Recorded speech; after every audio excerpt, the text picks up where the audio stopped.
നിങ്ങൾക്ക് മിസ്റ്റേക്ക് പറ്റിയിട്ടുണ്ടോ? തിരുത്താൻ പറ്റും. ആൻഡ് തിരുത്താനുള്ള ലാസ്റ്റ് ചാൻസ് നിങ്ങൾക്ക് വന്നുകൊണ്ടിരിക്കുകയാണ്. +2 റിസൾട്ട് അങ്ങനെ വന്നു, നിങ്ങൾ ആഗ്രഹിച്ച മാർക്ക് കിട്ടിയില്ലേ? ഇല്ലെങ്കിൽ നിങ്ങൾ ഏതെങ്കിലും ഒരു സബ്ജക്റ്റിന് കുറച്ച് മാർക്കിന് തോറ്റുപോയോ? നിങ്ങൾ അതോർത്ത് വിഷമിച്ച് എല്ലാവരും ആഘോഷിക്കുമ്പോൾ സൈലന്റ് ആയി ഇരിക്കുകയാണോ? ആണെങ്കിൽ ഒന്ന് മനസ്സിലാക്കുക, നിങ്ങൾക്ക് ഇപ്പോ വന്ന ഈ റിസൾട്ട് അല്ല നിങ്ങളുടെ ഫ്യൂച്ചർ ഡിസൈഡ് ചെയ്യുന്നത്. നിങ്ങൾ മാത്രമല്ല, ഓരോ വർഷം +2 റിസൾട്ട് വരുമ്പോഴും ആയിരക്കണക്കിന് ആളുകളാണ് ഡിസപ്പോയിന്റഡ് ആവുന്നത്. ചില ആളുകൾ എല്ലാത്തിനും A+ എക്സ്പെക്ട് ചെയ്യും, ചിലത് മിസ്സാകും. ചില ആളുകൾ ഇന്ന മാർക്ക്, ഇത്ര മാർക്ക് എനിക്ക് കിട്ടുന്ന ഉറപ്പിക്കും, എന്നാൽ അത് കിട്ടില്ല. ചില ആളുകൾക്ക് പാരന്റ്സിന് ഭയങ്കര എക്സ്പെക്ടേഷൻ ഉണ്ടാകും, അത് മീറ്റ് ചെയ്യാൻ പറ്റുന്നില്ല. ചില ആളുകൾ സമൂഹത്തിനെ, സൊസൈറ്റിനെ പേടിക്കുന്നു, അവരുടെ അഭിപ്രായങ്ങളെ പേടിച്ചിരിക്കുന്നു. അങ്ങനെ പല രീതിയിൽ ഡിസപ്പോയിന്റഡ് ആകുന്ന കുട്ടികൾ ഒരുപാടുണ്ട്. എന്ന് വെച്ച് അവർ ലൈഫിൽ വിജയിക്കില്ല എന്നല്ല. ലൈഫിൽ സക്സസ് ആയിട്ടുള്ള ആളുകളുടെ ഒരുപാട് സ്റ്റോറി എടുത്താൽ എന്നെങ്കിലും അവർ ഒരുപാട് സ്ഥലങ്ങളിൽ പരാജയപ്പെട്ടിട്ടുണ്ട്. അതുകൊണ്ട് പരാജയം ഒരിക്കലും ജീവിതത്തിന്റെ അല്ലെങ്കിൽ ഒരു ഫ്യൂച്ചറിന്റെ അല്ലെങ്കിൽ നമ്മുടെ ലൈഫിൽ ഒരു അവസാനമല്ല, അതൊരു തുടക്കമാണ്. നമ്മുടെ തെറ്റുകൾ ചൂണ്ടിക്കാണിക്കുന്ന, നമുക്ക് സ്വയം തീട്ടുന്ന നമ്മൾ എന്തൊക്കെ തെറ്റ് ചെയ്തു, ഈ പരാജയത്തിലേക്ക് അല്ലെങ്കിൽ ഈ ഒരു മാർക്ക് എക്സ്പെക്ട് ചെയ്തതിൽ നിന്ന് കുറയാൻ കാരണമായിട്ടുള്ള തെറ്റുകൾ എന്തൊക്കെയാണ്, അത് നിങ്ങളെ ചൂണ്ടിക്കാണിക്കുന്ന, നിങ്ങൾക്ക് തന്നെ മനസ്സിലാക്കി തരുന്ന ഒരു കണ്ണാടിയായിട്ട് ഇതിനെ കണ്ടാൽ മതി. നിങ്ങൾക്ക് മിസ്റ്റേക്ക് പറ്റിയിട്ടുണ്ടോ? തിരുത്താൻ പറ്റും. ആൻഡ് തിരുത്താനുള്ള ലാസ്റ്റ് ചാൻസ് നിങ്ങൾക്ക് വന്നുകൊണ്ടിരിക്കുകയാണ്. ഇപ്പൊ നിങ്ങൾക്ക് വന്ന ഈ റിസൾട്ട് എന്ന് പറയുന്നത് നിങ്ങളുടെ ജീവിതത്തിന്റെ ഒരു പേജ് മാത്രമാണ്. ഒരു എൻറ്റയർ ബുക്ക് നിങ്ങളുടെ കഥ രചിക്കാൻ കാത്തിരിക്കുന്നു.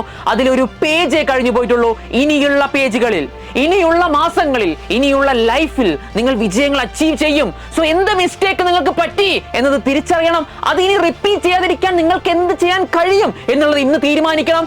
സോ ഇപ്പോഴും നിങ്ങൾക്ക് നഷ്ടപ്പെട്ട മാർക്ക് തിരിച്ചു പിടിക്കാനും തോറ്റുപോയ സബ്ജക്റ്റിനെ തിരിച്ചു പിടിച്ച് ഇനി ഒരു വർഷം വേസ്റ്റ് ആക്കാതെ ഈ വർഷം തന്നെ ആരെങ്കിലൊക്കെ കളിയാക്കിയിട്ടുണ്ടെങ്കിൽ, പരീക്ഷയ്ക്ക് റിസൾട്ട് വന്നപ്പോ നീ പൊട്ടിയല്ലേ എന്നും പറഞ്ഞ് ആരെങ്കിലൊക്കെ കളിയാക്കിയിട്ടുണ്ടെങ്കിൽ വിത്തിൻ 1 month നിങ്ങൾ അതിന് മറുപടി കൊടുക്കണം. ഒരു കംബാക്ക് നടത്തണം.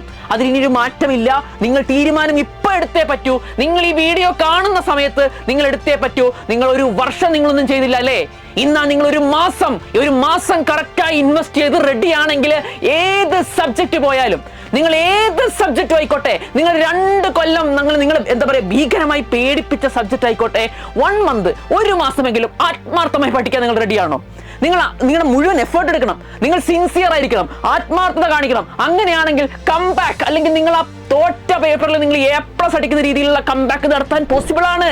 അതിനൊക്കെ കേപ്പബിൾ ആണ്. നിങ്ങൾ നിങ്ങളെ തന്നെ അനലൈസ് ചെയ്യൂ. നിങ്ങൾ നിങ്ങളെ തന്നെ വിശ്വസിച്ച് മുന്നോട്ടിറങ്ങിക്കോ. കൂടെ ആരും നിൽക്കുന്നില്ല അല്ലെങ്കിൽ ഒറ്റയ്ക്ക് എനിക്ക് പഠിക്കാൻ പറ്റില്ല എന്നുള്ള പേടി വേണ്ട. ഏറ്റവും കുറഞ്ഞ ഫീസിലുള്ള ഞങ്ങളുടെ ബാച്ച് ഓപ്പൺ ആയിട്ടുണ്ട്. അത് നിങ്ങൾ രജിസ്റ്റർ ചെയ്ത് ആരുടെയും കോളിന് വേണ്ടി കാത്തിക്കണ്ട. എപ്പോഴാണോ പഠിക്കാൻ തോന്നുന്നത് ഈ മൊമെന്റിലാണെങ്കിൽ തന്നെ ഈ വീഡിയോയുടെ അടിയിലുള്ള ലിങ്കിൽ പോയി കഴിഞ്ഞാൽ നിങ്ങൾക്ക് എന്ത് ചെയ്യാൻ പറ്റും? രജിസ്റ്റർ ചെയ്ത് പേയ്മെന്റ് അടച്ച് ഇപ്പൊ തന്നെ പഠിച്ചു തുടങ്ങാൻ പറ്റും.